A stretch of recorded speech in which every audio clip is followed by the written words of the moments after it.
ប្រតិបត្តិព័ត៌មានស្ដីពីស្ថានភាពធាតុអាកាសសូមគោរពជម្រាបជូនអំពីស្ថានភាពធាតុអាកាសនៅព្រះរាជាណាចក្រកម្ពុជាសម្រាប់ថ្ងៃទី2ខែវិច្ឆិកាឆ្នាំ2025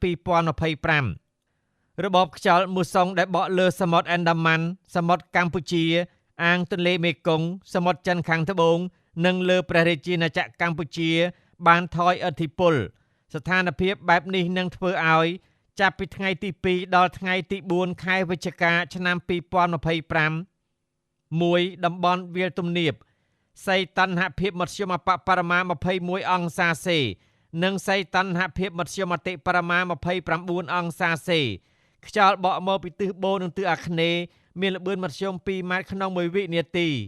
ខេត្តបន្ទាយមានជ័យបាត់ដំបងពោធិ៍សាត់កំពង់ឆ្នាំងសៀមរាបកំពង់ធំកំពង់ចាមត្បូងឃ្មុំព្រៃវែងកណ្ដាលតាកែវស្វាយរៀងនិងភ្នំពេញអាចមានភ្លៀងធ្លាក់ជាមួយផ្គររន្ទះនិងខ្យល់កន្ត្រាក់គ្របដណ្ដប់លើផ្ទៃដី 30% 2តំបន់ខ្ពង់រាបសីតុណ្ហភាពមធ្យមបរិមា21អង្សាសេនិងសីតុណ្ហភាពមធ្យមបរិមា28អង្សាសេខ្យល់បក់មកពីទិសបូនិងទិសអាគ្នេយ៍មានល្បឿនមធ្យម4ម៉ែត្រក្នុង1វិនាទីខេត្តកំពង់ស្ពឺប៉ៃលិនឧត្តរមានជ័យព្រះវិហារក្រចេះស្ទឹងត្រែងរតនគិរីមណ្ឌលគិរីជួរភ្នំដងរែកនិងតំបន់ជួរភ្នំក្រវាញអាចមានភ្លៀងធ្លាក់ជាមួយផ្គររន្ទះនិងខ្យល់កន្ត្រាក់គ្របដណ្ដប់លើផ្ទៃដី 25% 3តំបន់មាត់សមុទ្រ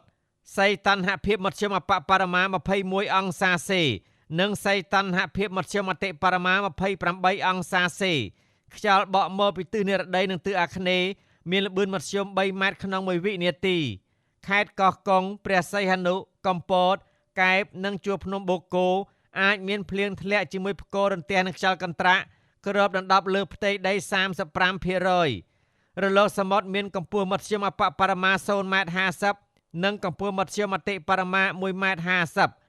អាស្រ័យដោយបានជម្រាបជូនខាងលើសូមសាធារណជនទទួលជ្រាបជាព័ត៌មានការផ្សាយរបស់ក្រសួងធនធានទឹកនិងអូតូនិយមថ្ងៃទី2ខែវិច្ឆិកាឆ្នាំ2025សូមអរគុណ